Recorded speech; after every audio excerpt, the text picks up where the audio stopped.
escaparse, no encierran los muros de todas partes. Barcelona, te estás equivocando, no puedes seguir inventando que el mundo sea otra cosa y volar como mariposa. Barcelona, hace un calor que me deja fría por dentro, con este vicio de vivir mintiendo. Qué bonito sería tu mar si supiera yo nadar. Barcelona, mi mente está llena de cara de gente extranjera, conocida, desconocida. He vuelto a ser transparente, no existo más. Barcelona, siendo esposa de tus ruidos, tu laberinto extrovertido. No he encontrado la razón, porque me duele el corazón, porque es tan fuerte que solo podré vivirte en la distancia y escribirte una canción. Te quiero, Barcelona.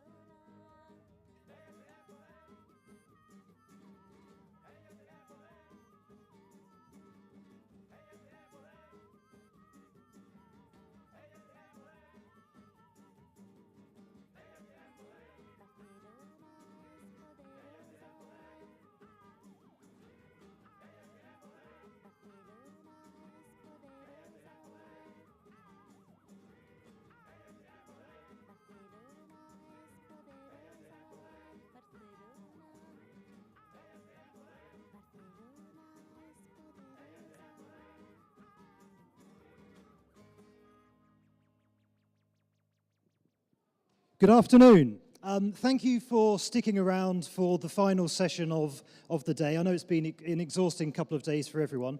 I'm here to talk about content marketing, which is something which I believe is probably the biggest trend, or one of the biggest trends in marketing over recent years. And I'm going to talk about how content marketing can be used for airline route development, but also for the consumer side as well. So for building audiences with passengers. So by way of introduction, I'm Luke Bilton. I'm Director of Digital and Content at UBM, and so UBM is the organisation behind Routes.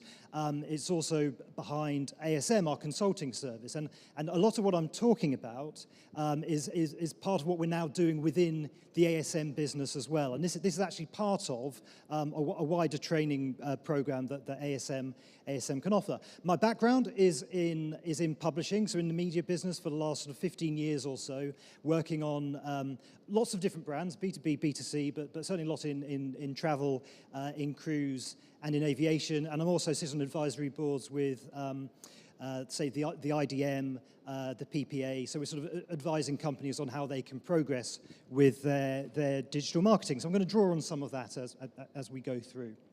And share some case studies with predominantly airports and how airports have been making an impact through their content marketing. So it's more through an airport lens than an airline, but I think some of the lessons can be applied to both. To start with then, some context. A lot has changed within marketing over the last sort of 15 years or so, 16 years. This is a graph from Zenith Optimedia, which I think is, for all the changes and disruption that digital has brought to the marketing landscape, this is the clearest I've ever seen it actually in this graph, because it's very, very obvious that there's a great big line down, which is newspapers and print, and there's a great big line up, which is internet. And over that same time period, other channels have actually been remarkably resilient. So events, for example, which we're in the business of here with World Route, has been incredibly resilient. And it's as the world gets more and more digital, the value of face-to-face increases. So face-to-face and digital is certainly where we as a company have repositioned ourselves to. UBM was founded back in 1860 something as a newsprint business. Our model is now purely events and digital. So there's been huge change and huge disruption. And that downturn for print is actually got a lot further to drop because attention spent on print still outweighs attention spent on print. So that's still got further to fall.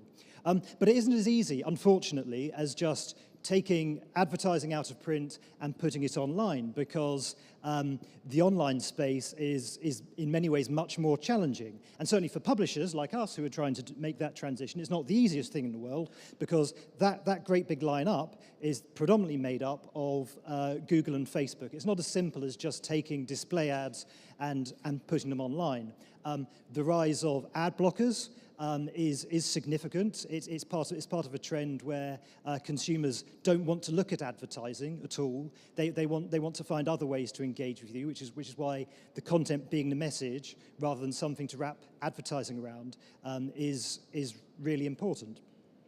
And then also another challenge to advertising is how complicated programmatic advertising is, and the fact that CPMs are falling through the floor. You're not really sure what you're advertising against.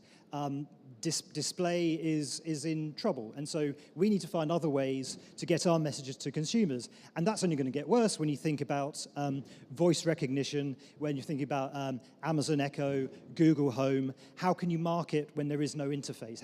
When there's like physically nothing there to stick your ads around? So big structural changes in the media landscape. At Roots Europe, we had an interesting conversation with Kenny Jacobs from Ryanair, who's the CMO there. He was talking to us about how Ryanair are repositioning themselves as the Amazon of air travel.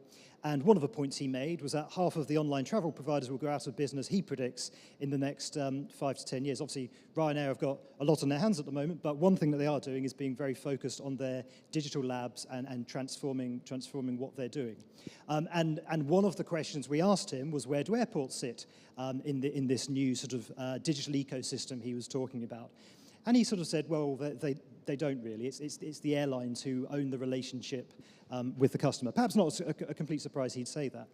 But when you do look at a table that the DMA published recently, which was about which travel brands do UK consumers have most sort of brand preference for. It was either airlines or online booking. It wasn't airports. Airports don't generally fit in the mix. So, for all the reasons I've mentioned, the rise of content marketing is one of the greatest trends, which is transforming marketing. And the Content Marketing Institute, which is another UBM business based out in the US, we acquired it last year. The Content Marketing Institute, from the surveys that they do with their audience, suggests that about 90% of marketers are investing in content marketing in last year. And the amount that they're spending on content marketing is also increasing year on year on year. And it's actually become a problem because there's too much of the stuff. When you look at, I mean, this is out of date now because the amount of content is increasing at an exponential rate. Every minute of the day, there's a ridiculous amount of stuff out there. There's far too much noise, far too many things going on. Just to pull out one of those things. There are 400 hours of YouTube videos, 400 hours shared every minute of the day. So in that kind of context, where there's just so much stuff out there, so much noise, how on earth do you cut through? How does one cut through that noise? It's a huge problem, and it's a problem which is increasing every day. And so the press releases, which we relied on, don't cut it anymore. The kind of content tricks which may have worked last year don't cut it anymore. And so the advice for all brands, regardless of which sector you're in, which part of the business, is to think like a publisher. If you want to compete through content, you really have to think about how it is you're doing it and always up the ante. There's been an idea about content shock, which has gone around for quite a period of time, and that's quite simply that the amount of content produced outstrips humans' abilities to consume it. And that's been talked about for a while, and we're well past that point now. The first time I saw any concrete stats around this was a study that TrackMaven published last year. And this was an ongoing study that they've been running from a basket of brands. And in that, they've seen an 800% increase in the blog posts that this basket of brands have been publishing over a 3-year period. And in that same 3-year period, there's been a near 90% drop in social shares per post. So it's quite clear, as more and more stuff gets published, the amount of traction that stuff gets is dropping, and it's nearly a 90% drop, and I think that's being felt across all markets, including aviation. So you probably won't be able to see this on the slide, but I'll talk you through it. We've started tracking airports, giving a bit of a benchmarking, a bit of a scorecard as to which airports are doing this well. The benchmarking is based on social shares. The reason that we do it by social shares is there's a very tight correlation between social shares and other content metrics. So a piece of content that gets very well shared is likely to perform very well when it's on a homepage, very well when it's on an email. It's the complete opposite, actually, when you look at stuff that performs well on search engines. There's a very low, in fact, non-existent correlation between stuff that performs well on search and stuff that performs well on social. But social, as one of the main indexes we can use to scrape websites and figure out how well they're performing, is a really useful indicator. And at some point, we're going to turn this into a report for you, a free report, which is going to show how airports are performing. But right now, it's just this slide. I need to get around to it.